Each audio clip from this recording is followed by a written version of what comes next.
How do? That's better. It's worked. How are we? I'm all right, mate. Not seen you for a couple of weeks. Yeah. We missed last week, didn't we? I know, mate. It's weird not doing it, man. I always plenty to talk about, mate, in there. So Yeah, definitely. I seen on your Instagram you were at a cheap thrills, wasn't you? Gig was you? yeah, so my mate, he just moved to London, and he said, "Oh, can you get a couple of days off work Thursday, Friday?" I said, "Yeah, can do." I went down, and I did. I just obviously I knew they were on tour with the Coversets, and then I thought, shit, they're playing in London. So I messaged Anton, the drummer, said, "I'm in London. Any chance to guess this?" And he responded with, "It's full of industry knobheads, but leave it with me." Uh, and to be fair, half an hour later, yeah, you're in. And it's just, I don't know, it's just nice to walk into a gig and then obviously get your hand stamped and then just go in. We managed to blag our way onto the balcony. It said like wristbands only, but we didn't have a wristband. So it was on the balcony. It's great. And then the band said, "Oh, I'll meet you out the merch stand afterwards." And I know all the bands, but I know Louis, the singer, and Anton. And they were like, "Anytime you want to guess this, you've supported us since day one, like 2013." And now they're playing like sold out venues across the country, which is brilliant. So for me, that is, one of the reasons why I started Soft Lad, to see bands do well. Yeah, the race as well, aren't you? Mate, they only did half an hour because it was just main support. But me and my mate were looking down onto the crowd, and it was like a few people in like Liverpool top or Liverpool trackies in there, and you could see people singing all the words back. Yeah. And for me, I'm just a very very small cog in their journey. But for them to say like, we really appreciate what you've done for us and blah blah blah, it's just a nice thing to see, man. Yeah, I like it. I like it, mate. All But yeah, part of no, the motor. it's good, mate. It's good. So yeah, Yeah. Should we do a bit of an intro then? Work out what we're going to talk about. So do a bit on music, bit on footy, maybe a bit on betting, bit on Liverpool, whatever yeah, you want. Really, should we go with that? yeah. Just don't mention the curry, Don't mention the what. the curry, because I was like, oh, I then didn't even want to talk about it. It's good. Yeah, no, I won't. I won't. Maybe I need to give you the big intro. Yeah. Yeah. Right, here we are then, episode 17, pre-match mix with our version of Simon Cowell, stroke, Yeah, stroke Carlo Ancelotti, football yeah, manager. How are we? yeah. Really good, mate. Really good. Had a good couple of days down in London. Obviously saw the Cheap Thrills play. That they were brilliant. Had a few beers around Camden on the Friday. Did like the sort of the Amy Winehouse pubs, which is like the Hawley Arms, the Good Mixer. My favourite pub, definitely in my top five. It's up there with the Dispensary, the Dublin Is it? Castle. Does it beat the dispensary though? Oh, do you know what? You walk in and it's the same woman who's been. My mate's been in London since 2013, and it's the same woman behind the bar. Proper Courtney White geezer. Proper. But you go in the afternoon, you have a free jukebox on, you get a nice bag of potato crisps, Camden Hells on tap. And I just said to me, mate, it's only me and him there. It's like, it feels like a nice, comfy pair of slippers. You just go in, sit down. There was still a Stoffad sticker on the wall, which is great. But yeah, Dublin Castle, free jukebox. So I had a bit of Chaz and Dave on the jukebox, which was always good. Ain't No Pleasing You is probably my favourite by then. But anyway, and then we went to a Sheephaven Bay, which is like it's renowned for Finn Harps. They have the Finn Harp supporters club there, which is an Irish team in the second tier. They have a Real Betis supporters club there. So when Real Betis play, everyone goes to that boozer. So all the Spanish from Betis living in London, they go to there. And just brilliant pub. They had the horse racing on, the Winter Olympics, and you could just sit in there for hours like. You know my problem in them pubs, eh? Yeah. I get comfy. I drive my missus nuts sometimes when we go out. If I get comfy somewhere, I don't want to move, especially if the horse race Oh, mate, it's footy's just a on. great pub. And then we went across town to another, probably in my top 10 pubs, the Marquis. It says it's Covent Garden, but they had like a free female fronted band on. I think they were called The Trouble. They had like proper bouffants and guy in the bass going for it. But it's only small. But Molotovs have played there. We've talked about them, haven't we? Played there loads of times at the start. And they're massive now. But yeah, just a great pub crawl, mate. And then we went to I can't remember what they call it, another pub in Covent Garden. We got chatting to a Norwegian couple who'd paid £600 each to watch Tottenham against Arsenal. Jeez. And I was like, wow, they did it through some like tourist package thing. But yes, and that was just a normal ticket. Couldn't believe it. But their English was great. Like I said, crazy that though, isn't it? For £1,200 to watch a game of footy. Yeah, which brings us to that point I was telling you that Paul Scholes said about tickets. It's like I've been offered 2 tickets for the West Ham game on Saturday. Without sounding like a tight arse, it's like £150 day out. You know what I mean? So I've got like tickets £50 each for me and the lad. Then your parking, then a couple of beers, then your food, program, hot chocolate, blah blah blah, £150. Yeah. Where I've sort of fell out of love with my team, Witten Albion at the moment. I won't go into detail on that. But it's it's just expensive. I think one of my players, Sunday players, Tully, he paid £70 or £73 for the Everton game the other week. I think it was again, I can't remember, Brentford maybe. Or no, Leeds, sorry. £73. Mental, mate, innit? It's hard for a family, innit? So if you're a dad with a few lads or daughters for that matter, it's an expensive gig, and a lot of them probably pick and choose now, don't they? Or I know, mate. It's so I'm hoping Ollie can go to the game, one of his mates, but then you've got to have these NFC passes now on your phone, and if I scan the 2 passes and then leg it off, you might get done for not having a pass on the phone. You know what I mean? So all them things to worry about. But yeah, so that's why I love non-league football. I mean, I've been to watch Crewe a couple of times last couple of weeks. They won 1-0 and then they got beat 1-0. So yeah, I wonder what the stats are on the lower league footy at the moment, because there's a lot of people turning off the Premiership, isn't there, at present? I wonder whether some of this is filtering down where people, certain people thinking, you know what, that's me done. I'm going to watch Marine or Crewe or Tranmere, and what the stats are with them attempt. We'll have to look into that. Yeah, definitely. I think the season Albion were in the league above they are now. They were playing teams like Blythe Spartans, South Shields, Gainsborough Trinity, teams on the far east coast or whatever. Yeah. And by the time my lad had finished his game, we're getting home at like 1 o'clock. There's no way we're going to make it to bloody South Shields. So we used to go and watch Tranmere or Crewe just for a bit of Saturday football. And there's no place I'd rather be on a Saturday at 3 o'clock than watching a game, really. So yeah, I'll hopefully get to when I watch Dorking Wanderers eventually. Hopefully this season if I can. Yeah. Which I love. They seem to be flying. They're about 5 points clear at the moment, and obviously loving their the podcast. Not the podcast. Is it called TV show? Yeah, documentary, YouTube, whatever it is, vlog, whatever. Yeah, what's the name of it called? Slip your mind. Bunch of amateurs. That's it. Yeah. Maybe Hemel Hempstead are in the same league, aren't they, with Lee Allison? They're just outside the playoffs. Maybe if they get to the final, we have a day out and go and see them. Oh, mate, I'd love that. Yeah. You like your backstage passes. I'm sure Lee Allison will sort us out. Yeah, no, he was. I was so gutted about that because I was in as that Tranmere supporter calls it, the arse end of the Wirral. I was literally no signal. But to be fair, my player, he's played a couple of games for Camel Laird now, so I'm really happy for him. Yeah. But, you know what with this pod as well? I like the idea of people like that. So Lee, who's in the lower leagues on, or Owen, who we've had on, who's a scout, for example, people who are probably trying to make the way in the game, so you can almost follow the journey, kind of, as the pod. Hopefully it's a little bit bigger week by week. You can try and follow the journey of them. So I love the idea of that as well. Yeah, no, I thought he was a really good guy. Spoke really well. Just a generally good working class bloke who's played at a decent level. I always remember having a heated discussion with a work colleague. I won't mention his name, but he was just slagging off non-league football and saying that's shit.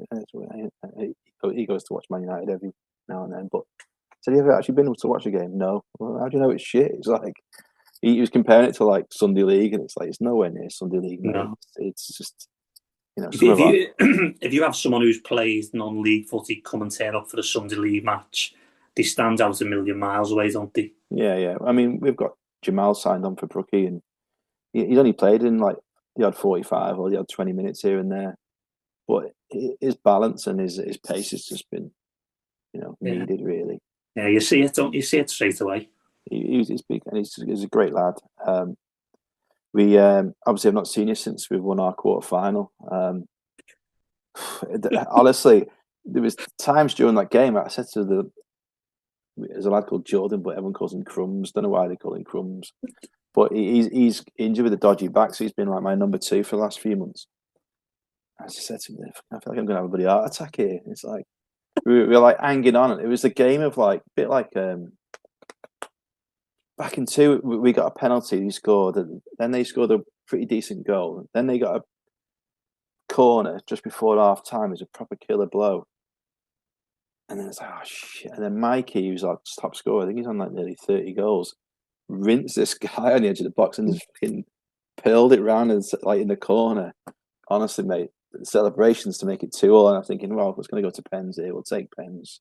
See, that's the other challenge now. You need to make the final so we can have another day outcome. You get the final. Well, mate, it's going then, isn't it? Oh, I have got a question to what you just said then. Crumbs, what position does Crumbs play? Crumbs is a centre back, so but he's got a dodgy back at the moment. But he's. I love the fact that you just called him Crumbs. I don't know why they call him Crumbs, but he's injured at the moment, so maybe he falls to pieces. Yeah. No, I'll get him to watch this, but honestly, I won't blow smoke up his ass. He's been really helpful to me. Like, just it's a lonely place when you're on the touchline on your own. You've got your mind's great, and you've got your trusty notepad with me. I'm like thinking, if he comes off, where can he play? But anyway, we got a corner literally 89th minute, and then Big Lou, who actually broke 2 ribs during that game, but didn't know about it till the evening, popped in with an header, and then just carnage. And that I was like, ref, how long? He's like 3 minutes. It's like it was the longest 3 minutes ever. But yeah, that feeling at the end. Great, that in it. It's brilliant. The only thing I did say was, what you put in your notepad? I put like I write down about the opposition. So I've got a Badelsberg sticker on there, which is a German 4th tier, and then the Brookie sticker. I write down basically what formation. Oh, hang on, the phone's going off. What formation we played, who's actually in the starting 11 squad, who scored, and I write a little bit about the opposition as well. So when we play them next time, like the game we're playing on Sunday at home, if the pitch is all right, all I've wrote in man, it's not very detailed. I put number 12, decent. Yeah. And I'll know who he is. But number 10, shit off a shovel. Oh, mate! But the team we played in this quarter, they're our like league rivals as well. And at the end, I always make sure if we get twatted or we win, I always make sure I shake hands with everyone. And there was 2 lads just walking up. I was like, I need to shake him hand. He just looked at me and just walked off. I thought, if we'd have been beaten 10-0, I'd have still gone around shaking everyone's hand. But to just walk off was a bit like, I said to their gaffer, who I get on really well with, what's up with them pair? Oh, don't worry about it. I'm like, at least shake my hand at the end, But yeah, just the emotion of the game, I think, isn't it? I know, mate. Some of them probably just want to win that much that again they can't stomach it. We're due to play him in the league. I spent about 45 minutes on Sunday morning forking and brushing the pitch for the ref to turn up and say it's not playable. So a bit pissed off. I obviously watched the Liverpool game when they come home, so that was always at least we got the 3 points. Yeah, good lad. Well, listen, let's talk a little bit. What do you want to start off with? Should we talk? You mentioned a bet, didn't you, on the WhatsApp group? What did you say? The bet? Oh, so there's a guy on TikTok, right? And he always he does all his XG bollocks and all that. I don't really. But basically, there was, I can't remember, it was Huddersfield. I sent it on the group, didn't I? Luton to win. I think it was Hearts and someone else. And it was only like 20. I had like 250 left, and I put it would have paid out about 30 quid. I was just about to cash out on like 20 odd quid. I thought, I might as well wait for the extra few quid. And then bloody Burton Albion scored in the 93rd minute. I was gutted, mate. But it would have been a few beer tokens, but never mind. Yeah, well, we had a bit of bad luck, didn't we? Because you had your last minute goal against you for your beer tokens. Yeah. We had Kurt's 4 picks, so 3 of those 4 picks won. The one that lost was a 93rd minute, and then You mentioned Hemel Hempstead. I think they conceded the 97th minute goal as well. I was on about, you mentioned on the WhatsApp group about first team to score across the leagues or something you mentioned. Oh, right. Sorry. No. Yes. So this is, I need to, you're on TikTok, aren't you? Don't use TikTok. Right. So basically what it is, it's been like it's sort of not a phenomenon, that's the wrong word. But so basically what you do, you get all your mates in a pub where you live, or in a big city, sports soccer on 12:30 kickoffs or whatever. There's like a load of championship, or it can be a 3:00 kickoff if you want. Yeah. And basically you have to wait for the first team to score. So this week it was Shrewsbury on the 12:30 games, because there was quite a few. As soon as Shrewsbury scored that first goal, you have to book an hotel in Shrewsbury, book the trains, and go. So basically, you just go on the piss in Shrewsbury. So that's basically what it is. So, but you'll find loads of blokes do it in like groups. So the other blokes will be like, "Are you playing on the footy channel?" Yeah. So, and it's just like, so we went one more. Me and my missus done the EGT, didn't we? The extreme day trip. So we went to, Kirsty booked an airplane to Alicante. So we woke up at 4:00 in the morning, got the plane from Liverpool at 6:00, lands at Alicante at whatever time, 8:30, 9:00. Spent the day walking around, having a few beers, and flew back in the night. What time did you fly back then? I think the flight back was 7:00 at night. So we were tucked up in bed with a cup of tea about 10:30. That's all right, man. When I went to Paris last year to watch Red Star, and you go to the airport and it's like 5 a.m. By the time it like nighttime, I was absolutely buggered. Like, yeah, it's hard going. It's hard shit. And then we were there for one night, and then obviously watched the game and then came home. But yeah, I thought you meant with that bet as well. I think there's a bet you can do. You can bet on the first team to score across the whole 3:00 games. You get like a boosted price. And I thought, care to be good at that. Trying to work out who scored the most goals, who scores early on, and who's worked to. And maybe we also have a look at that. Because this guy is good. I think he's had a few good winners this season. I thought, you know what, I'll just follow his picks. I normally do like his 4, and then I pick like my teams that I like Party Thistle or Motherwell, or just random Pisa. teams. I've got a bit of a affiliation with. Yeah, Pisa, obviously. Yeah. So, but yeah, Pisa are going to get relegated by the looks of it. Yeah. Well, here's some stats on Liverpool for you, Ray. Tell me what you think. Tell me what you think of these as a Sunday League manager. So the Premier League. So obviously Liverpool won 5 from 6, so doing a lot better. Next up, West Ham. Got to fancy us to beat West Ham, haven't you? And carry on the charge towards top 4, but we're still not really playing that well. And when we've talked on the group, it always seems to me as well, watching Liverpool, it's almost like we try a certain style, it doesn't work, and then late on the second half we go for it, don't we? And some stats on it. In the Premier League, the first 20 minutes of games, Liverpool have only scored twice in 27 matches in the first 20 minutes. That's mad, isn't it? 21 out of 40 games across all competitions, they've not scored in the first half at all. So half the games, what we've played, we haven't managed to score at all. And you compare that to teams, what I like watching Brentford and Bournemouth, because they have a go. And I know Bournemouth aren't doing well, but Brentford are. Brentford and Bournemouth, they've scored 7 and 8 goals in the first 20 minutes compared to Liverpool's 2. Why do you think that is? I think I listen to the only real podcast I sort of listen to is the Anfield Rap, because I like John Gibbons. I've known him for a good few years, and I like the other guy with the specs, always wears like multicolour scarves and that. But I think some of them said, is it a guy called Keo who sings in the what's that boozer where I met Feeney? Anyway, Sandon.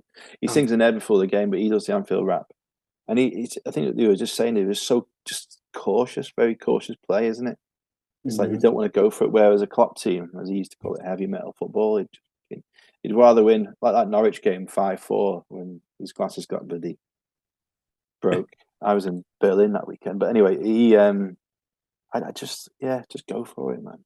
Yeah, it's like there's got to be a risk of losing or a risk of drawing, and they take the shackles off. Then they gamble a bit more, don't they? They start playing slightly more direct, 1 or 2 more risky passes, whereas the opening 20 I think the first half of Liverpool games, it's almost like we need half time to Mm-hmm. work out the pattern of the game before we change anything. Did you see Yeah. the thing as well? I don't know how true this was. Apparently, it was a shame because I thought Curtis Jones played really well against Brighton at right back, and then Mm-hmm. against Forest he struggled, didn't he, in centre mid, and he kept losing it. He was taking too long on the ball, and apparently Allison went over to Slot and said, "You need to change this," and then Slot swapped it round Yeah, it's with bad then. Dosbo and Allison, which Yeah. I don't know if that's a good thing or a bad thing that you've got a senior player helping the manager, or whether that speaks volumes that Slot just couldn't see it. I mean, if your keeper ran to you for Sunday and said, "Gaffy, you need to change this," how would you feel about that? Well, my keeper is young Joe. He's only 18, but we have got an experienced keeper called Jimmy, who's like, so 29, 30. He's like a bloody cat. But yeah, it's just, I don't know. Listen, I'll always take feedback off players because, as we've said before, football's all about opinions, isn't it? So, but I think Carragher said at the end, what's his name? Rio did more in 15 minutes than Salah did, and Cody did in, what was it, 70, Yeah, 75 minutes. But I'm an old school. I do like wingers, but we've been playing a diamond on Sundays now, trying to keep it sort of compact. But I just like wingers, the old school wingers that run at people. Like, obviously, you remember Chris Waddle and yeah, like Steve McManaman and players like that. Just just go at players and make makes it more, I'd say more better, but it makes it more yeah. interesting to watch. So. I think they're going to come back into fashion because a lot of teams now are just pass, pass, scan, scan, scan, pass, pass, Yeah, aren't they? And I think you probably need players like that again now to try and do something different because most teams are super organised now, aren't they? So you need something to disrupt it a little bit, I think. And those players, mm-hmm. I think, are important again. The ones that are a bit more unique. Like I do like Matoma. He's not been best last season, but back in a couple of years ago, he was class like Matoma. It's strange. Has he been Yeah, injured? He's not been playing. I think he's brilliant, Tim. no, I do. I like him. Yeah, I I do. do like young tricky wingers that that sort of like a Rio, and there's that lad Morrison who's been on the bench a couple of times. Mm. Obviously, we're talking about Dan's, but there's other guy, Figgy and players like that. But hopefully, we'll get to see some of them in the FA Yeah, Cup. So. he's 17, isn't he? So they're trying to protect him a little bit, but Mm-hmm. but that's desperate. We have to bring him on. What's also interesting, I think, at Liverpool at the moment as well. You think about Quantico and Jones contract running out. Trent went. Mm-hmm. We haven't really got many young players in the round the squad at the moment, have we? There's probably only him and Naomi, isn't he? There's no one else I can think of really. Yeah, I know because the squad's quite thin. Others are getting on the bench, probably by default a little bit. But there's no one. There's no one coming on for 20 minutes and making a real impression. Only him, is he? yeah. Obviously, got that Leone to come back. How old was he? Mm, 19, 20? yeah. I was at that game. He got injured. I just going back to Rio. I was at his first competitive debut against Accrington Stanley in the cup, and he basically did like a little step overs, and he basically didn't cross it, and some guy in the crowd shouted, "Oh, you fucking shithouse!" And the bloke next to me went, "He's fucking 16, you dickhead." I was like, "Yeah, fucking good on you, mate. He's probably shit scared, man. You know what I mean? Playing in front of like 60,000 people, like." Yeah, imagine that giving jib to a 16-year I old. know, yeah. I thought you Game. fucking Sad, bell. innit? Yeah, it is, mate. But Yeah, should be encouragement. exactly, Dave, mate. well, Exactly. listen, we've got no Kurt this week, so Kurt, I think he went to a wedding or something, didn't he? And he said he's snowed under, isn't he? He's snowed in Yeah. also. I do love Kurt. He's always a positive chap, isn't he? So Yeah, and he puts himself out there with the betting, doesn't he? Because it's not an easy thing to do. I don't think to try and do that every week and put no, yourself. no. So if he watches this back, we'll look forward to seeing him again next week. But Yeah, mate. any music for us this week, eh? Yeah, so I've got a band again. I always say this: whoever does their social media, it's good. They're called Tez, Tez. I think I sent it to you on what's it called on the old gram. Bear with me a second. Or is it TZ, is it? Tez, and their Instagram is the World of Tez. They've got over 6,000 followers already. But they are doing a UK tour in April, so they're playing Edinburgh, Manchester, Birmingham, London, Portsmouth, and Hastings. So I'm guessing they're from that neck of the woods. But What you like about them, eh? Very indie pops, just very a bit like Vampire Weekend sort of vibes. I don't know, really, mate. It's just you listen to a couple of tunes by them, you think, yeah, they're all right. So I'd love to get sort of Frankie Stew and Harvey Gunn on this podcast. We'll ask them. Oh, mate, I probably listen to them every week since the last 2 or 3 years. Lyrically, just brilliant. They've got a song called Good Will Hunting, which is obviously a little bit about the film, but one of the lines is "Held me back like friends in Good Will Hunting." So I'd love to get them on the pod. Hopefully, they're going to do a UK tour this summer, or even some local festivals. So, but yeah, I really enjoyed the episode with Walter or Caleb. Good guy, isn't he? Brilliant. I thought he was great. Really good. And it's good to mix it up with footy, and I think it'd be great to get some more musicians on here. Just thinking out loud now. Again, it's more probably an ideas part this, but again, bands on as well. What would you think about getting bands on and maybe explaining 1 or 2 songs what they do as well? Because obviously the way you mentioned the lyrics there, maybe getting them on, asking them to explain the lyrics. Yeah, I can speak. Tom Collins wants to come on. And to be fair to Tom, I'd say he's one of the most hardworking musicians because he's brilliant on his social media. He knows every time I've seen him, I said, if every other band was like him, yeah, every 2 or 3 days, we're playing in 2 weeks' time. It's free entry. Come down, have a pint, come and see us after the gig, and then I'm playing on these. Just constantly, he's always giving out info about what he's up to, and he's supporting Jamie Webster as well this summer. So just stuff like that. It's just good to see, mate. Yeah. I thought as well, I think I might have put this in the group as well, when we post things to each other sometimes, don't we, about videos, footy ones that might go viral or whatever, sometimes fans and other things. I thought it'd be good to get them fans on with the viral videos, wouldn't it? To get them on and explain how they feel about their video going viral. Who do they support? Do they want to pick a few bets for us? Should we try that as well, do you reckon, for a bit of a laugh? Yeah, definitely, mate. For some reason, one of my Sunday players kept doing that control it, Travis. It just stuck in my head. And then for the last few days, I've been calling everyone a wee fruit. It's just, it's like, you owe me a tenner, dickhead. I just think it's fucking hilarious. It's probably about 10 years old, that video. Should we start a campaign to find Travis? Yeah. How old do you reckon that video is? 10 years? And he must, how old do you reckon he is on it? About 12, 14? Yeah, top? it's funny, isn't it? It's just... So he could be around 21 now, couldn't he? Yeah, he just a funny video, but like you said, I didn't realise they get a ladder out and trying to get the ball off him. Yeah, that's quality, man. Proper tickle, brilliant, that, isn't it? I was going to say, we've talked about pubs before, haven't we? But there's a new pub opened in Liverpool. It's like a taste of Cork. It's called the Shandon Bells. It's near the Philharmonic. It's supposed to be really good. Let's have a look. Sent it on the large chat before. The Shandon Bells, it's called. A corner of Cork in Liverpool. Midweek's always good for me as well. Can have a few things on other weekends. So midweek, if you'd ever fancy what doing there. A Thursday, mate. Yeah, I'm always up for that, man. Definitely. Yeah. Happy days, mate. Oh yeah, one last thing. You mentioned the final. If we do make the final, it's a Tuesday night, May the 12th, and it's at Daisy Hill FC, which is Bolton way, I think. They're in the league below Albion, but they've got links to Angry Ginger, that guy who was on. Oh yeah.